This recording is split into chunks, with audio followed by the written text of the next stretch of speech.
There you go. You got it? I see it Okay. now. Yeah. Yep. Okay. Bottom left is outlying field. That's actually the second field. Home plate is about second base of the original waterfront field, moving to the south. And then in 75, they tore it down and went to rebuild the field, and it wasn't going to be ready for 76. So we played at they call it kind of a little bit of it was actually Oliver Field when the 76 spring training came there, but Jim Oliver was a African American fellow, and most of the newspapers did not call it that. They called it Campbell Park. Um, and then you go back in 77 to Al Lang, that's still there. Unfortunately, it's all soccer. Um, and then we got the Trop. Trop's got the top on it here. Yeah.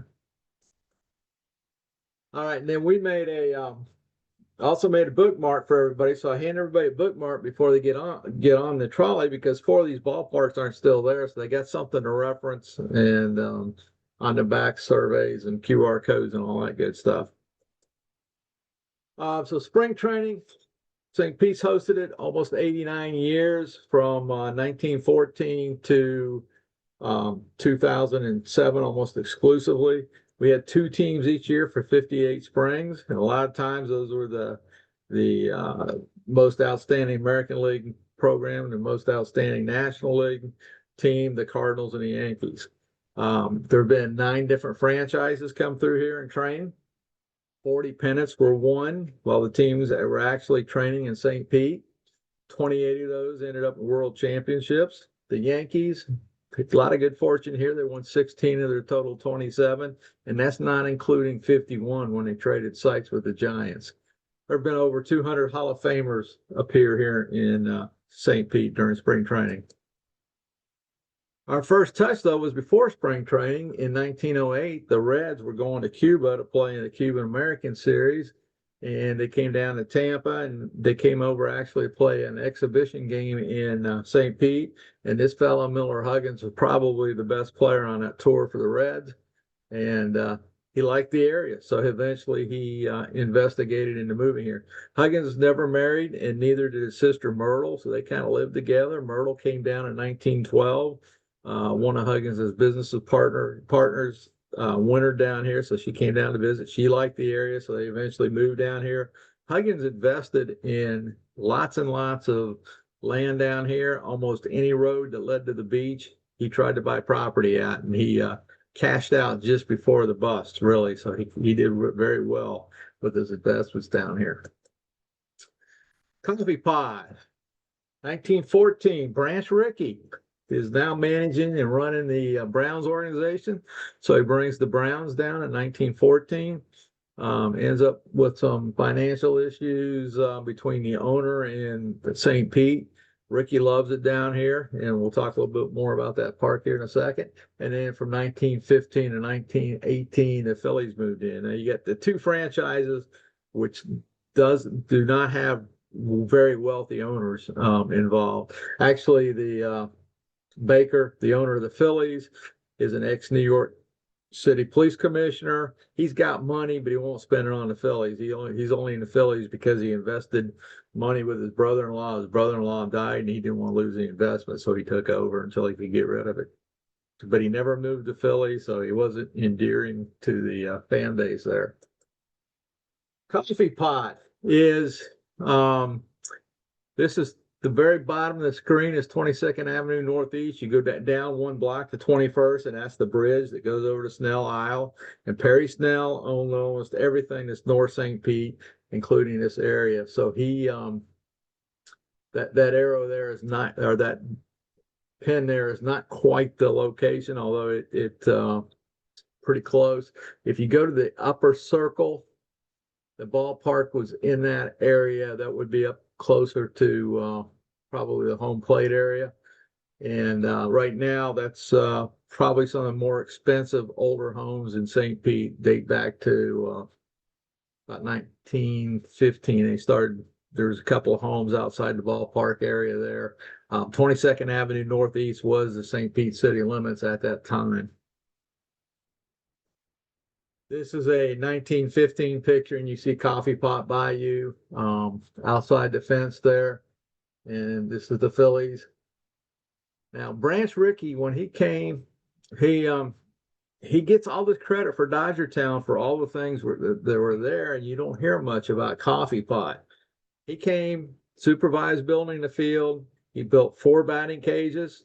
He built 4 pitching mounds, bullpen mounds, and he had that string system he was kind of famous for in the 50s and 60s for the pitchers to throw between the strings. He had a bunting cage. He had sliding pits.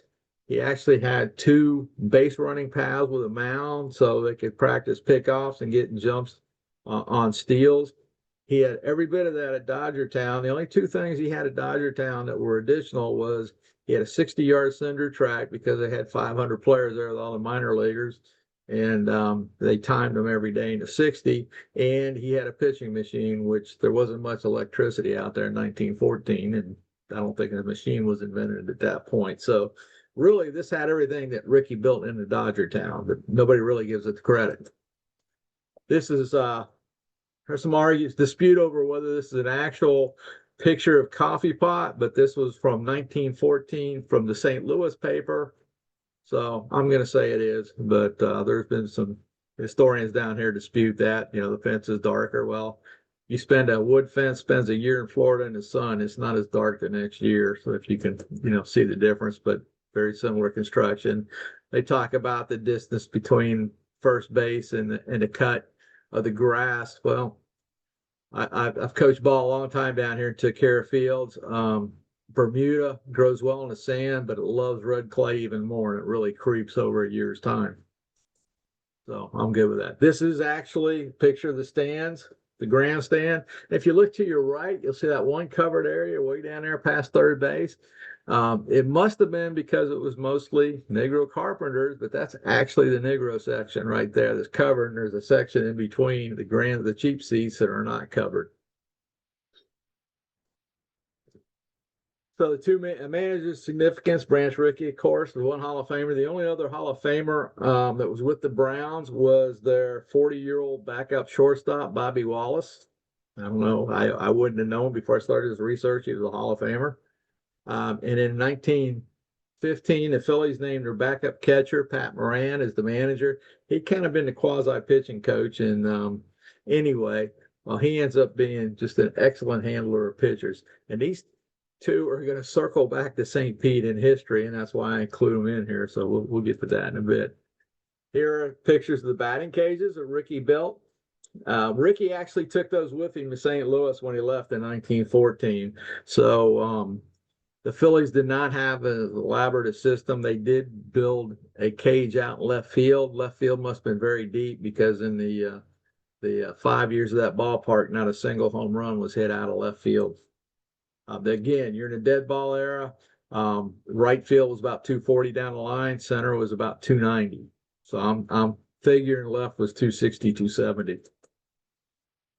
There's 2 Hall of Famers in this picture. The guy on your left is the rookie shortstop that was a star, Davy Bancroft, and the guy on the right is the third pitcher. He wasn't that great in these early years, but he gave Pat Moran a lot of credit for him developing. That's Epirixie. Rickey had him, both teams did 2-a-days. Rickey had him go back to the hotel between practices. Moran didn't want to do that. So you can see the big, huge picnic basket, and they had picnic lunches out there in the stands in between practices.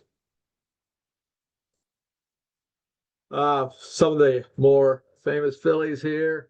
The guy on the left is Gabby Cravett. He was one of the most prodigious sluggers of the dead ball era. In 1915, he hit 24 home runs, which was a then major league record, and that stood until a guy named Babe passed him up about 5 years later. Guy on the right is Chief Bender, another Hall of Famer. And the guy in the middle probably had his best 3 years of all time, the 3 years he trained in St. Pete, and that is Grover Pete Alexander. I love this. Moran in 1917 used 7 pitchers the entire season. And if you look at Alexander up there, over an innings pitched, 388 innings. In 20 seasons, Alexander exceeded 300 innings, I think 5 times, 250 another 8. So he threw a lot. Alexander could throw hard. He thought it was a waste of effort and energy. So Greg Maddux would have been the modern day Pete Alexander. If a game went an hour and a half under Alexander, it was pretty long. And that was even after the war when he came back and he was having those seizures. He'd have a seizure, they'd take him to the locker room for 15 minutes or whatever, he'd come back out and pitch and still get it done. I think it was 1916, maybe 17 with Moran. He won the first game of a doubleheader, and he goes out to start the second game. And Moran says, "Hey, can you make it quick? We got to be at the train station in a little over an hour. There's no charters. They got to meet the schedule." So the Phillies walked off the field in 58 minutes and made it to the train on time. The number 3 guy down there, kind of significant too, Joe Oshker.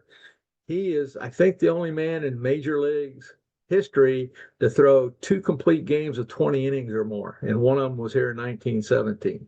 And he didn't win either one of them. Both of them ended up in a tie.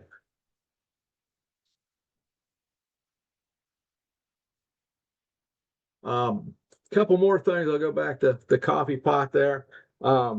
Alexander won 94 games in 3 seasons. So his 3 most productive years ever. For the Browns, their best player was probably Del Pratt, and he was a college graduate, 26 years old, met a young 16, 17-year-old down here in St. Pete, and he came back after the season and married her. And usually that kind of stuff doesn't lead to success, but they were married 49 years until she died in 1963. 1918, a center fielder, Dodie Paskert, he was complaining at lunchtime at Big Picnic Lunch about the grass. They don't have year-round grounds maintenance like they do now in the spring, and the grass had gotten clumpy. A lot of non-Bermuda got in there, and it's hard in the legs, a little bit high.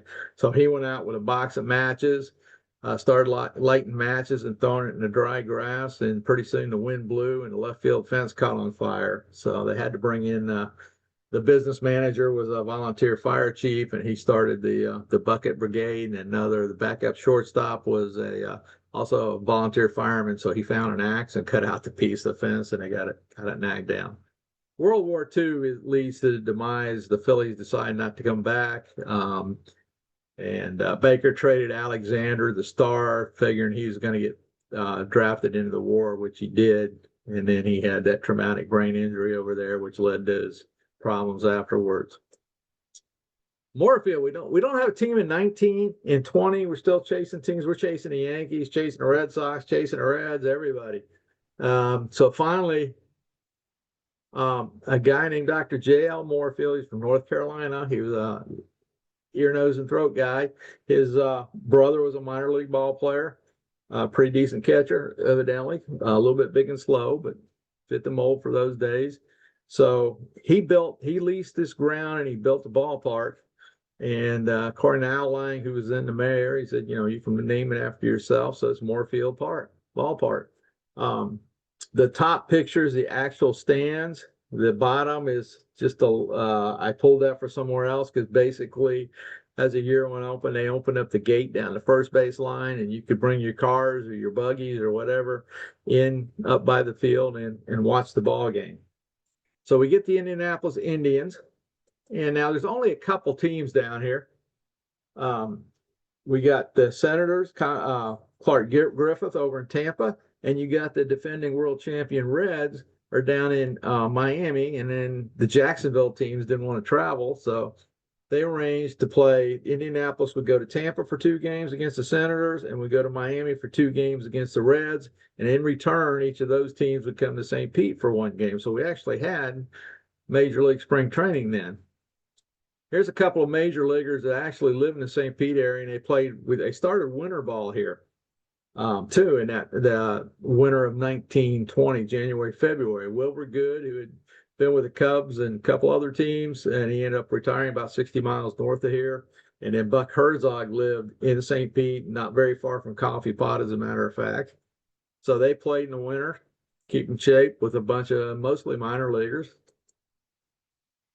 But in the spring, Dr. Moorfield gets Griffith agree to bring Walter Johnson over and pitch. And then the Reds had gone up to Tampa to play the Senators, and so their whole squad was there, with the exception, I think, Heine Groh was a holdout, but everybody else from the World Championship team was there.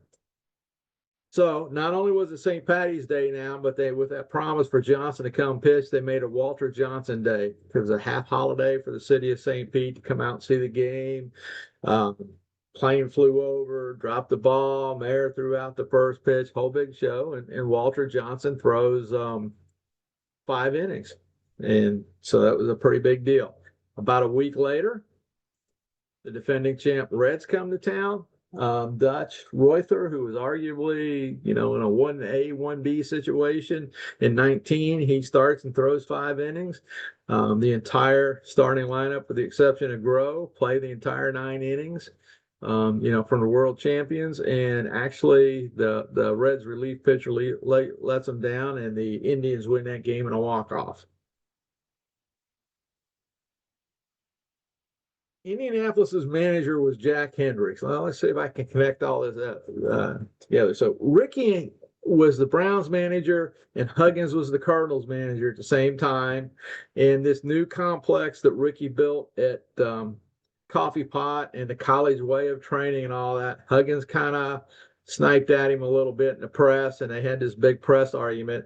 So Ricky gets poached by the Cardinals, and Huggins is still coaching the manager of the Cardinals. So 1917 turns out to be Huggins' last year, and he's replaced by Jack Hendricks.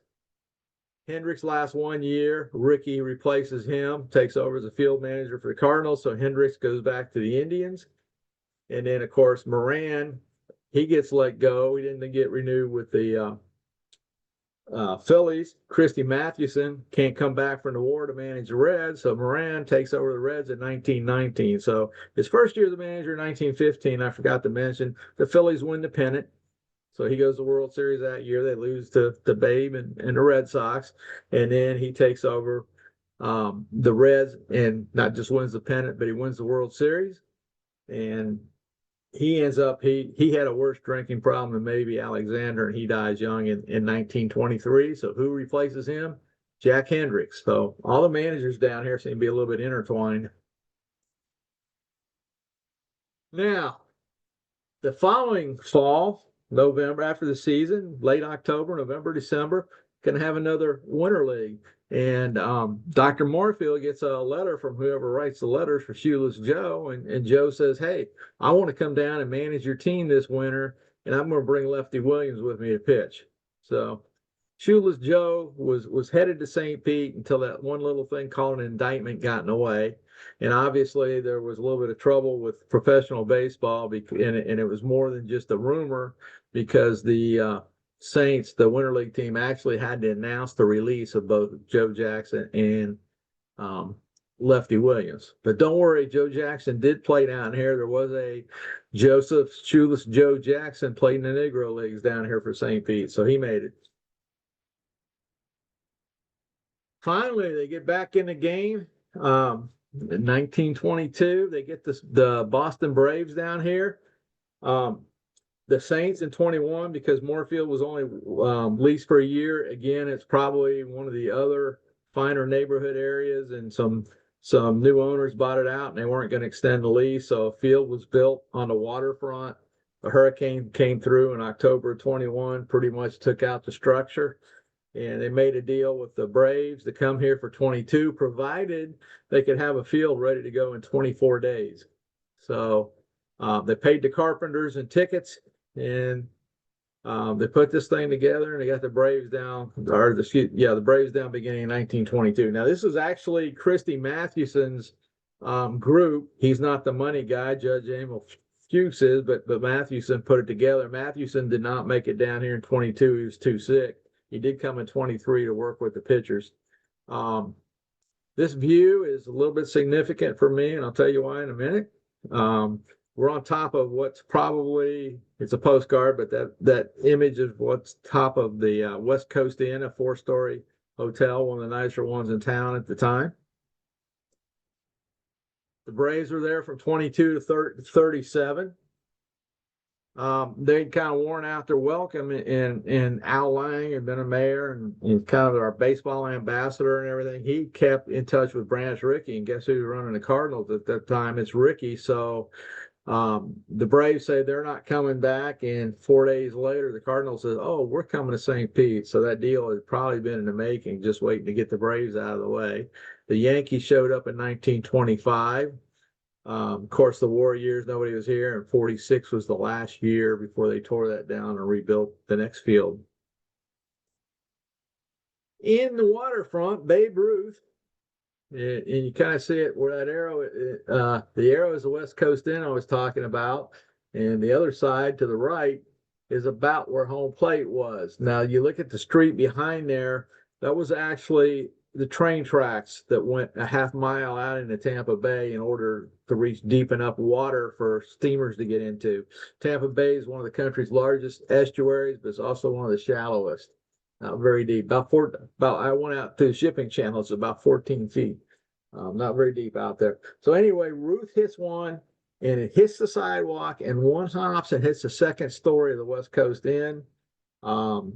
There's a plaque over in Tampa that he had a 587 footer in 1919.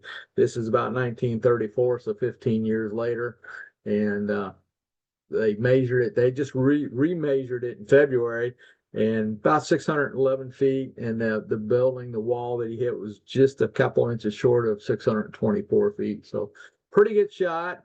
The Boston paper did cover it. And actually, they were playing the Boston Braves, and the Braves were staying in that hotel at the time. That was their headquarters. And back in 48, when Ruth was dying, they brought him back to Florida. And went around to all these ballparks and asked him what his biggest memory was. And he says, basically he said, the time I hit that effing building over there. And they were in the field you're looking at now. And the one writer says, that didn't seem so far. And he's like, home plate was like a block back that way. So quite a shot.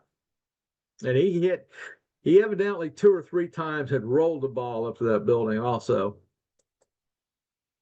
Now there's a statue. This was made in February, and it was just put in place about a month ago in front of the Museum of History. There's a little bit of, I know Tim was involved, a little bit of argument with the sculptor. He wanted to do the 32 pointed shot thing or nothing. So they finally said, okay, well, now this is positioned right. So this is basically pointed over home plate, the waterfront park, and towards where that hotel was, where he hit that 612-foot shot. So it's okay now. I was kind of bothered by it originally. Another view from that hotel roof. And there it is, West Coast Inn. Right now, just to the left side of that is the St. Pete Hilton. And a lot of teams there stayed there in later years, including the Orioles, when they were here those few years. So there is a marker getting ready to go in the ground, I understand. There's a little condo right there now. The original waterfront, all 3 of these parks, in a sense, kind of predated McCovey Cove by a long time. Because you hit the ball deep to left field, it was going into water in Tampa Bay. Gehrig, kind of interesting. When he first came here, the Yankees was 1925, and that was a year on June 2nd when he took over first base for the first time for Wally Pipp. You know, Wally Pipp had that headache. I don't know, people know why he had that headache. He basically got hit in the head during batting practice. And Huggins said, take the day off, put Gehrig in. And then Gehrig, of course, at the end of the line was here in 39, and that's when he was kind of stumbling around and people knew he wasn't right. He only lasted a couple of weeks after that before he was done. So he trained here the entirety of his streak. Ty Cobb was here in 27 for the first time. He lasted 4 innings before he got kicked out.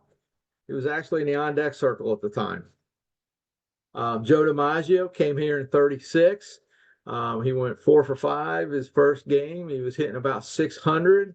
And then about 5 games in, he got spiked in the top of the foot. The trainer had this brand new heat machine. He was going to help get the swelling and all that out, put him under that, left him there too long. And DiMaggio's burnt foot cost him about the first month of the regular season. Cardinals had a hotshot prospect in 1938, the NFL Rookie of the Year and defending champion quarterback, the Washington Redskins, Sammy Baugh. Last day of spring down here before they started barnstorming north, Frankie Frisch said, yeah, this guy's going to be the starting third baseman. He never made it to the Cardinals. Ricky must have overruled it. He hit about 200 in AAA and never played baseball again. And then Stan Musial, of course, he shows up in 41. He's probably the most prolific player in the field that we had here in spring training. This first DiMaggio's rookie year, he lives in San Francisco, 18, 19 years old, and they didn't want him traveling by himself 3,000 miles. So two Italian guys, and that was important in those days, Tony Lazzeri and Frankie Crosetti, pick him up in Lazzeri's brand new Ford, and they start driving across country. Lazzeri drives all morning. Crosetti takes over, drives all afternoon. Then he looks in the back seat when he wears out, and he says, okay, kid, your turn. And DiMaggio speaks the most he had all day, and he says, I don't drive. So those two had to take him 3,000 miles, and they found out what he could do for them. I guess they were happy about it. Again, we've already talked about before we started here. Miller Huggins was in town living already, and they decided after 1924 in New Orleans that maybe that wasn't the best place for the babe. So Huggins had a lot to do. Al Lang had chased the Yankees going back to 1915 every year. So finally, the Yankees agreed to come here. Like I said, it's about 5 or 6 blocks from where Huggins was living. So he supervised putting the field together. They had to raise the field 7 feet to keep it from being a swampland. And they had to figure out how to keep the cows from grazing on the grass so to grow.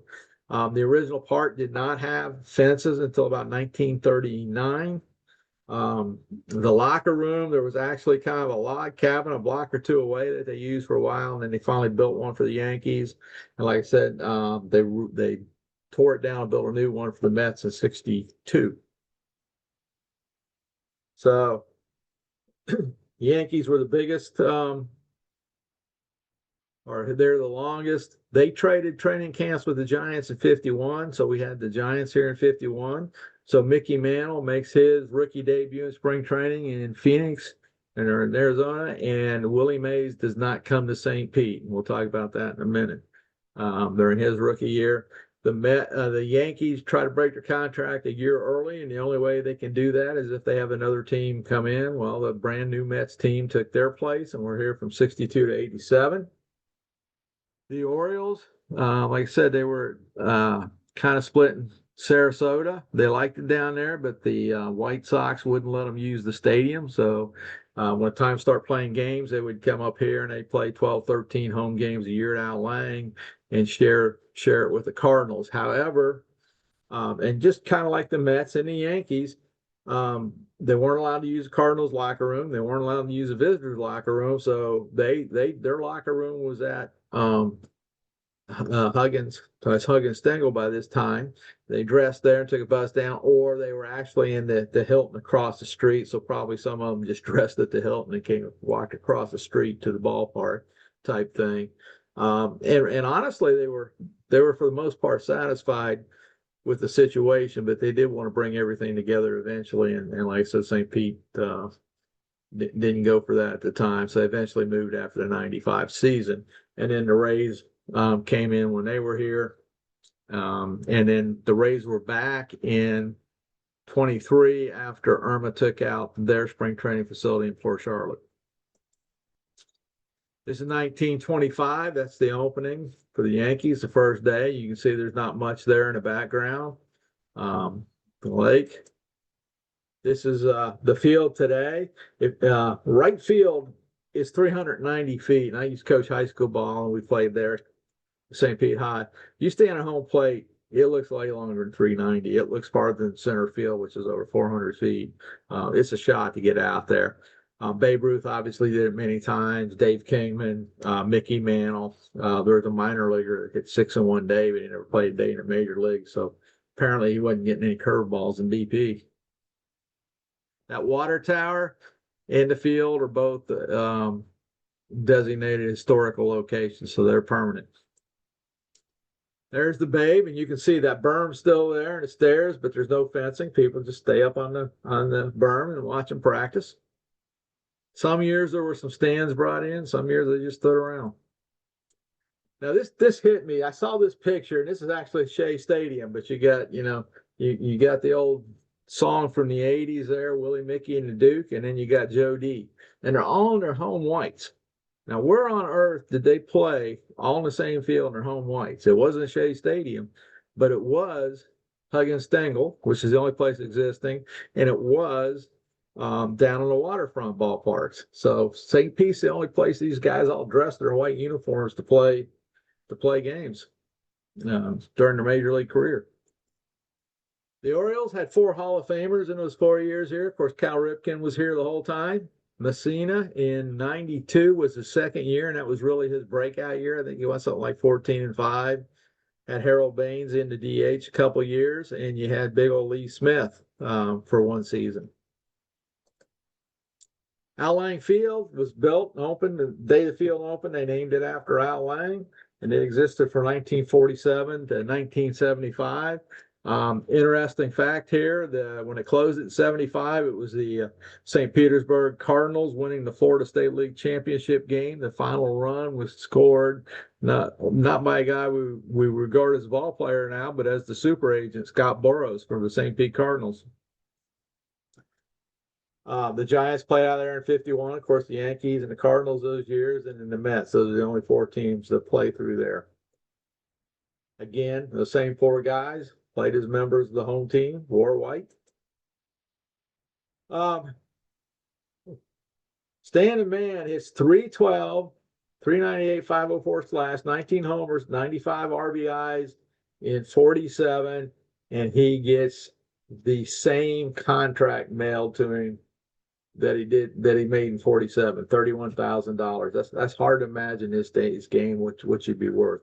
And by mutual admission, he did have a bad season. He sent the contract back a couple times, and finally he sat down with the owner and he actually signed it for $31,000, and then he had a big year. I'm gonna go through this. This just kind of things we're gonna hit, and I'll hit some screens here. The movie The Natural has some St. Pete relations. You know, this scene here where Roy Hobbs hit it in the light tower. Who did that? Well, the lights probably weren't on because they played state and day games, but the minor league team played at night. Stan Musial knocked a few bulbs out in the right field light bank. I also saw a reference in a paper. I don't remember the kid's name, but a Cardinal player was noted in the paper as a big Nebraska farmhand. 1951, the Giants come here. That's significant because we have not had any African-American players here, no Negroes at all. In fact, the Dodgers asked to come up here in '49 and play exhibition games after the Yankees and the Cardinals pulled out, and St. Pete said no. St. Pete was extremely highly segregated. So in '51, the Giants come.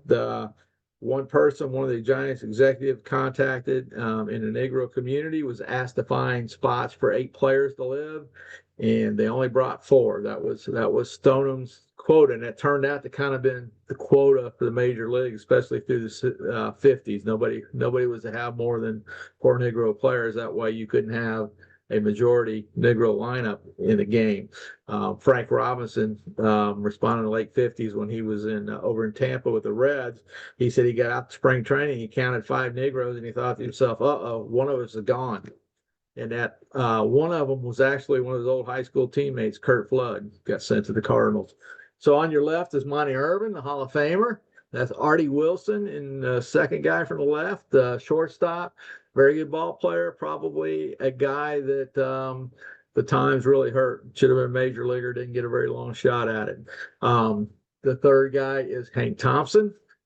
He was actually the 3rd or the 4th player to play, Negro player in the major leagues, because the Browns signed him. Were the 3rd team to sign. They signed him and Willard Brown, and then they let him go after a few games because they didn't increase attendance much. And then Ray Noble, the backup catcher, is the guy on the far right. They stayed in the neighborhood, not in a hotel with the players. They actually went to the premiere of the Jackie Robinson story in the Negro Theater before Jackie Robinson had ever been to town. Here's Jackie finally in 1952. The Dodgers come here and play the Yankees, and there's Jackie and the Mick, and they're in Al Lang. Um, the you see the left field line down there that in that back going towards the outfield would have been the Negro section, but because of the Giants being here and the reality that the Negro spectators green's the same as the green of the money of the white players, it actually was going to be kind of mixed. There were some grandstand sections that they could sit in also. This was the beginning of what the Dodgers, the black players called the Jim Crow jaunt. They had 3 players in 52. They had Jackie, they had Roy Campanella, and they had Joe Black. Don Newcomb was still in the military. And they traveled with the Braves, Sam Jeffo, Billy Bruton, George Crow. They went to Tampa, then they came to St. Pete. St. Pete is the last place they stayed off the bus until they finished the tour. Off the train until they finished the tour up in Richmond. They went to 2 places in Alabama, 2 in Tennessee, Lynchburg, Virginia, and they had to, after the game, they had to go straight back and sleep on the train, and hopefully some of the porters would find them some meals in town and things like that. So it was a very rough situation down here, but St. Pete becomes kind of the head of the snake when it all breaks. 1953, the Boston Braves come to St. Pete. They were training just south in Bradenton. They come as the Boston Braves. The owners are meeting at the Vinoy Hotel, which is about a half mile north of Al Lang. And by about the middle of the 6th inning, the owners voted to allow Lou Perlini to move the Braves to Milwaukee. So in the middle of the game, they became the Milwaukee Braves. Grantland Rice wrote in 1953, the 2 greatest players in baseball are right now in St. Pete training, and that was Stan Musial and the Mick. Elston Howard, and up to the right is Tom Alston. They were the first Negro players with the home teams here with the Yankees and the Cardinals, and they lived together in a boarding house in the Negro section. Also in 1954, Bobby Thompson breaks his ankle sliding into second base, and he was playing second base at the time. His replacement was Hank Aaron, and Hank Aaron hit the stew out of the ball in St. Petersburg over the years. If you're Jimmy Stewart fans of movies, the movie Strategic Air Command was filmed in the stadium there. You see the West Coast Inn in the picture on the left, and there's his co-star June Allison on the right that he's talking to. He plays a third baseman for the Cardinals who signs up and joins the Air Force as part of the war effort. The real situation is Jimmy Stewart, he played a lieutenant colonel in the movie. That was a demotion. He was actually a full colonel in the Air Force Reserves at the time. And the picture to the right is Brigadier General James Stewart. He flew his final combat mission in February 1966. He flew over 12 hours in the cockpit of a B-52 bomber on a bombing run over Vietnam. Don Larson threw that perfect game in the World Series, and his next appearance was here in spring training. He didn't throw a perfect game, but he lost a close one. He only lost 20-6. Bob Gibson, probably the most prolific pitcher here in spring training, won about 25 games, saved 3 or 4 others, and then he came back later with Joe Torre as the coach with the Mets. So he spent a few years down here. And there's the M&M boys and Stan the Man. Mantle and Musial hit a grand total in 1961 when they assaulted the record book. In St. Pete, they hit a grand total of 1 home run between them. And I talked about the McCovey Cove. One year, I think it was 52, maybe. Mantle came up left-handed. And of course, he hit an opposite field shot and a one-hop into Tampa Bay. And then another time he came up right-handed and he hit a shot. And Stan Musial was left field. And Musial said, I think that's the highest above my head I ever saw a ball fly. And of course, it went into the water on the fly. And that was the only 2 home runs he hit that spring. Actually, that was 56 when he had that big year. I'm not sorry, but not 52. And then finally, like I said, Scott Boras scored a run. The last waterfront park is still there. It's Al Lang Stadium. It was there from 77 to 2008 for baseball, and it became a soccer facility. Mets, the Cardinals were the normal teams. The Rays were there for a few years, and then the Orioles all use that ballpark. In '84, Dwight Gooden and Fred McGriff, two local, Gooden, the local guy who looked like a sure thing, and then McGriff, they made their debuts here in '96. Derek Jeter of the Yankees was first spring, and Ozzie Smith here with the Cardinals was in his last. I went to a AA, AAA doubleheader between the Cardinals and the Yankees, and Coach Prime played here. Saw him hit a triple. Amazing. I don't know if anybody ever went to a game here, but Tommy Walton, the guy in the bottom of the picture, was the singing vendor, and he was amazing. Anybody ever went to a spring training game, St. Pete and heard him would remember. He actually was going to do the opening day at the Trop, and he died just like a month or two before then. There's Coach Prime, and the guy on the right batted third for Florida State in the first ever game that the Devil Rays played in spring. Played first base, went 0 for 2. That fellow's name is Kevin Cash. Kind of rings a bell in Rays history now. Now, in between those two fields, like I talked about earlier, the park itself is Campbell Park. This was there's one small speck of the water on the bay. And other than that, this was the one park that Negroes could be in. Now, whites used it if they needed it. The circus used to be there in the early 30s, and sometimes they needed a field for a ball game. They would play here, but this is the only place that Negroes could play. This is the second field. If you go to right field, the first field was up there, and it hosted Jackie Robinson was there. Jesse Owens was there, both as a player in 40, and in 41 he came back and raced an Aston Martin across the outfield before a game type things. A lot of the Negro League players came through here. In 76 was a lockout year, so there were only total 13 games, but the Mets and the Cardinals played games here. And then from 1959 to at least, I think maybe even 58 to at least 65 now, the Indianapolis Clowns started their spring training here. They moved up from Miami. And that would have included a couple of major league catchers, Paul Casanova, Hal King, or not Casanova, Choo-Choo Coleman, Hal King. This is that first game in the field. It's not a very big park. Now, if you got a seat in the covered grandstand section, you bought the most expensive seat at the house, and you parked in the major lot, which is actually the same lot that's across 16th Street from Tropicana Field now, because that interstate was being completed at that time. You pay for parking and the tickets. It'll cost you $32.50 to watch 13 games. In those 13 games, you would have seen 15 Hall of Fame players participate, plus manager Sparky Anderson, Walt Austin, Red Shandies, third base coach, future Hall of Famer Tommy Lasorda, Goose Gossies and Jim Cott. I doubt made the trip. They were local and they were starters at the time.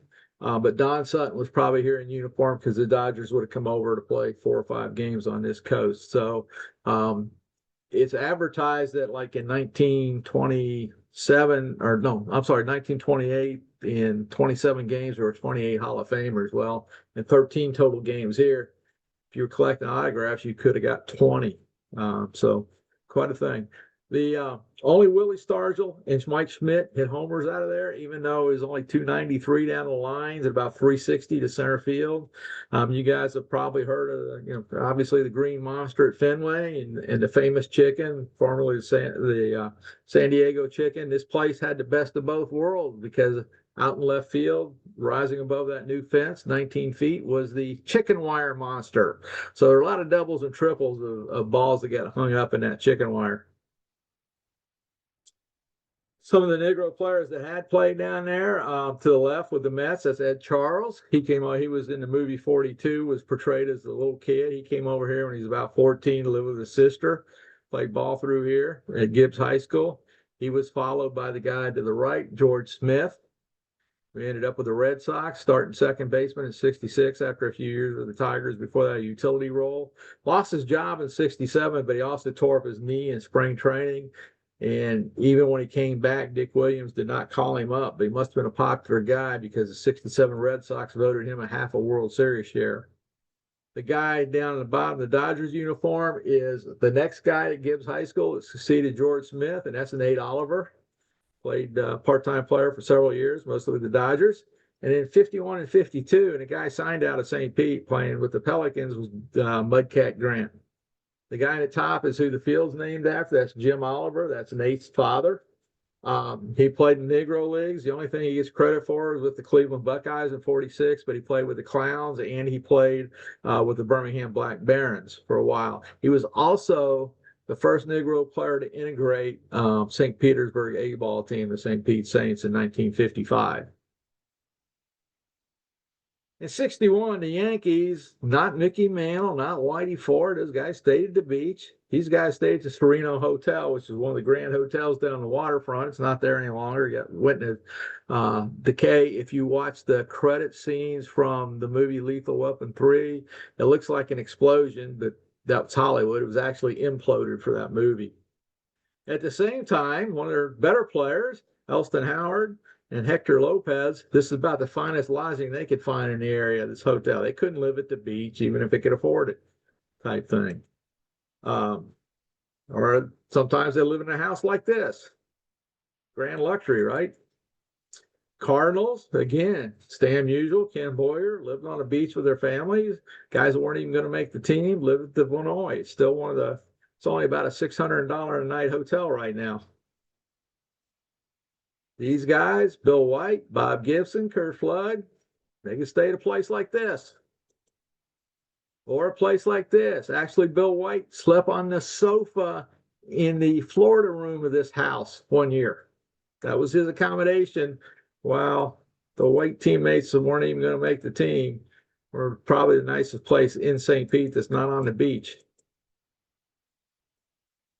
There's Tropicana Field, and actually spring training, the final 3 games of the 98 spring training season was played there. So they could get used to the roof. And then in 2023, like I said, when Port Charlotte was taken out by the hurricane, they started up at Disney. They played the Yankees in the first game at Disney, and then they played the rest of their home games here in the Trop. So for a pretty low price, you could come in and see the games. And there's the Trop with the top down. Actually, the rest of that roof's down too. It's completely down right now. And that's the inside. Again, it's always 72. The humidity's out of there. So pretty nice situation. Don't know what it'll ever be. It will be used probably the next 3 years, no matter who buys the team. It's an ironclad lease. It's probably one of the best leases in baseball, but after that, who knows? The guy in the middle between Gary and Ruth is Al Lang. I said he was not just St. Pete, but really Florida's ambassador of baseball. He's the one that built spring training through the state by helping these other towns get teams. We once had, I think, 13 of the 16 major league teams were in Florida, and a lot of the credit goes to Al Lang. So what we do is the second Saturday of each month, except for this month because I'm not going to be in town, we get on a trolley. It's a replica of a 1904 street trolley that ran through St. Pete. And we take a 2-hour tour, and we visit all these places, and we talk about them and tell stories. And I also have on the back of that bookmark, there's a QR code, and you can pick the all-time St. Pete spring training team, and it is amazing. I've seen the one that Scottsdale has up. It's nice, but wouldn't match these guys. All right, let me get out of here, and I will take some questions.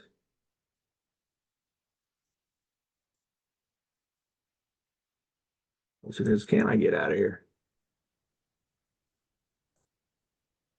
I can stop sharing. How about Yeah, that? I'm not getting my little screen at the bottom. That's what's weird. There you There I go.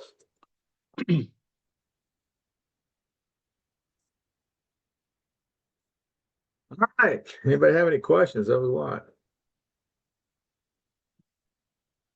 Well, this is David Stimson. I had a couple of things I wanted to say. I have, one of the things I do is I collect old snapshots of ballparks and things like that, and I put them on my Facebook page and on my website. But I have a couple of really great pictures of Waterfront Park with Babe Ruth batting, and then and another shot of Lou Gehrig on deck. which Okay. I'm not sure. I'd be happy to share them with you. You probably would enjoy seeing them. Maybe I have. Yeah, I said I had to limit what I put in here because I good 45, 50-minute presentation. But yeah, I wouldn't mind seeing them at all. Yeah, I'm not sure I've seen I'm not sure I've seen the one at Garrick on deck. I have some like at Crescent Lake with Ruth and Garrick sitting on the back of the batting cage, the screen type thing, and there's a lot of neat ones out there, but I don't think I've seen the one at Garrick on deck. yeah, I'm 95% certain it's Gehrig, just by the way he's composed. But I'll get your email address and I'll shoot them over to you.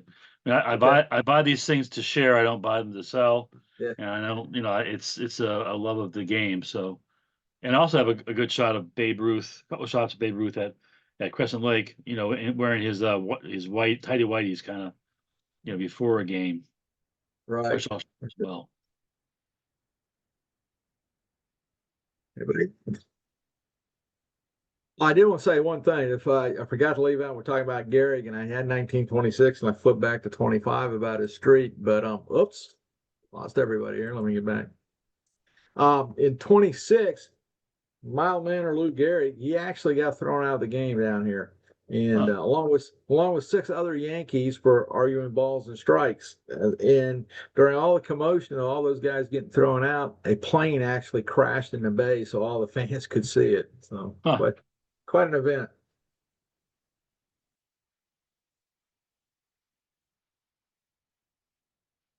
All right. Well, I want to thank everybody for your time. And I think my last presentation for a while is about the seventh or eighth I've done. I've really enjoyed doing them, but I enjoy getting on the trolley more. Hopefully, if you're planning on coming down this way for spring training, we'll have more than just the second weekend this time around. We just started our first run was SABR Day, February 1st. So but we're running about 85, 90% capacity. And actually last month in June was the biggest month. We had 30 people signed up for about 28 seats. Fortunately, a couple didn't show up. But it was hot. So it's all open air. Roll down the windows and go. I'm going to be down there for the Rays Orioles game, but I think that's the third Saturday of the month. Yeah, Is the that 19th. that's a July Yeah, or yeah, August? July. July. Yeah. No, we're Okay. I'll be in Europe, so not doing that one. The 12th would have been the scheduled run. So we're not Okay. we're not totally happy with that, but we didn't want to be in business for ourselves. So, we're doing it through the museum, and most of the profits staying with them. We make a small piece of what it is. So that's kind of we're giving back to the community, and I think maybe that's big reason why we ended up being the MVP chapter this last week when they announced them. I can see you guys were all stars. We were all stars last year, and but it's been a pleasure. Hopefully, I can get some more areas. I think Polk County, Lakeland, Winter Haven, Haines City, Bartow. That's a rich county to run a tour in too. So hopefully I can get over there and talk somebody into sponsoring one. I'd love to I do think that. I think Joseph Jordan has a question he wants to ask. Because there Go he Yeah, ahead. is. There yeah. I actually don't have a question, but I did want to say that was a fantastic presentation. Um, I'm a Cardinals fan, so of course I enjoyed all the Cardinals information. But I just wanted to tell you that I really enjoyed it and I really appreciated it. I give you. Did you know that Earl Weaver was a farmhand for the Cardinals? I did not know that. No, Mhm.